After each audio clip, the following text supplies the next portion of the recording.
Hello and welcome, Exiles, to the Day 2 update to the RF Guardian. We have played for about 15 hours. We are level 89. We have 12.7k ES, and we just killed our Eater and our Exarch. We got about 83 map completion, been taking it for a nice chill run up to this point, and we're still on a Ghost Wraith using a life flask, and it's a little bit scuffed. I wanted to show you this version of the character because this is right before I swap to either A, Balbala, or B, the Chayula mod or slash Esh's Visage, which allows chaos damage to not bypass your ES when not on low life.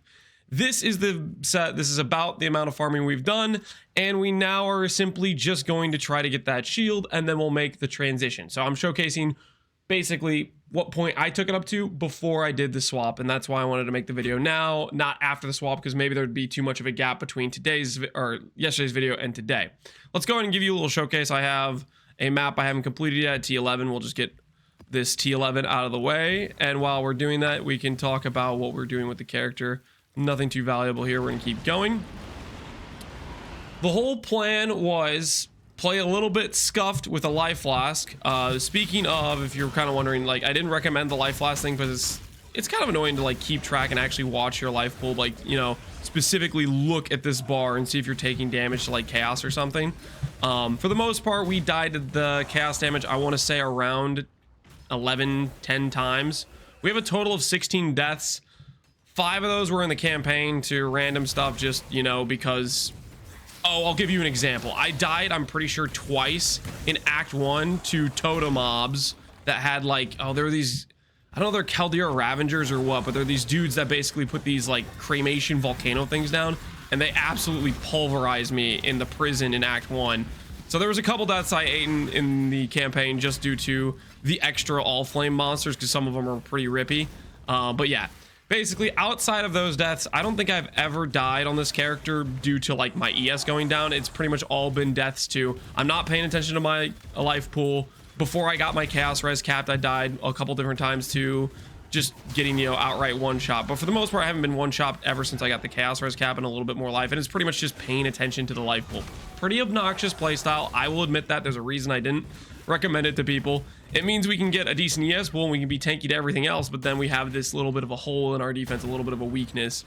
I currently have looks like 300k tooltip on Righteous Fire. Scorching Ray is doing some damage. I'm not sure if it's doing that much. And then when we press Val RF, that's essentially doubling our damage. So we press that a lot. The sustain of Guardian feels really nice so far, and I haven't died to Val RF. Basically, the idea of dying to Val RF is dependent on how good or bad your sustain is. A lot of times what you can do is I can sometimes see when the regen of my 100% life over 1 second, I can see when that procs sometimes, and if I time it with that, which let's see if it procs. I think it just proc. No, it didn't. I'm blind. Anyways, okay. I think I was a little bit late on it. Anyways, if you time it with that proc, if you see it pop, like you just say you're taking damage and then you see your ES just shoot up really fast, you have a 1 second window where you press Val RF where it will be like instantly fill your ES during that 1 second window. And aside from that, for the most part, the sustain on the character has felt pretty good, and we haven't had that issue of dying to pressing Val RF, which is a good sign. Val RF deaths are something that I have had happen to me on many occasions, and it's just a matter of timing this slash having a setup with really good sustain. And if you have a setup with really good sustain, it's not too dangerous. Okay, and then so basically what we do is we want to time our Val RF, or I don't know time, but like whenever we're going to like DPS a boss, pop the Val RF, Scorching Ray, Flammability, and for the most part, you can DPS most bosses decently. Our DPS isn't like OP, it's actually pretty mediocre to bad, to be honest, but given the changes we have coming up, we're going to get a lot more percent damage and dot multi in the tree after we swap from the what we currently have, which is Ghost Wraith, where we're spec'd into a bunch of life nodes,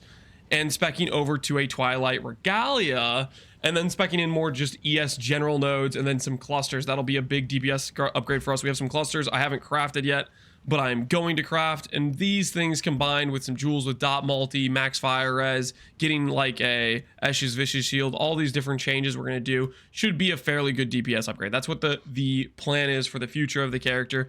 And then of course I'm probably going to be changing pretty significantly how I'm pathing this tree and hopefully optimizing it a bit better. But this is the current setup.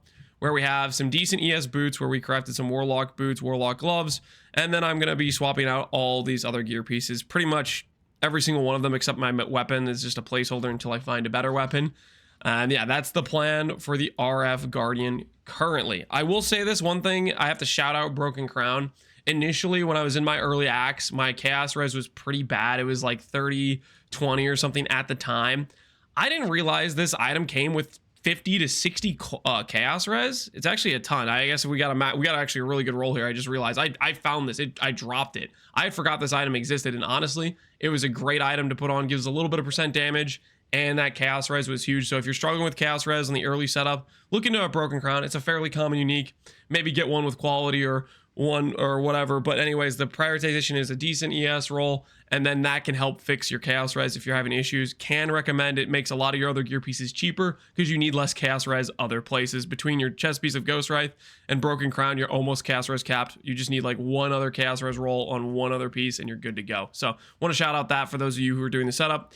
Biggest things, if you're dying to cast damage, is get the mastery that helps stuff not bypass, cap your chaos res, and then as you get more of the life nodes will make your base number here a little bit higher, and that should help a lot. That being said, I do realize this is scuffed. The whole goal is to get to the point where we can swap to the chaos doesn't bypass low life mod, which is what we're working towards right now. If we can get an Es's Visage, I actually have saved up. I've been buying some breach stones, and I'll be running those and hopefully getting some blushing of ashes and start the swap. That's the plan for today's stream. If you come on by, say hi, or if you have any questions, let me know. But hopefully you guys are enjoying the Settlers 2.0. I sure am, and I'm excited to push this character's ES just up and up and up. Hopefully we keep making some good progress. As always, thanks for watching, Exiles. Take care, and peace out. Have a good one.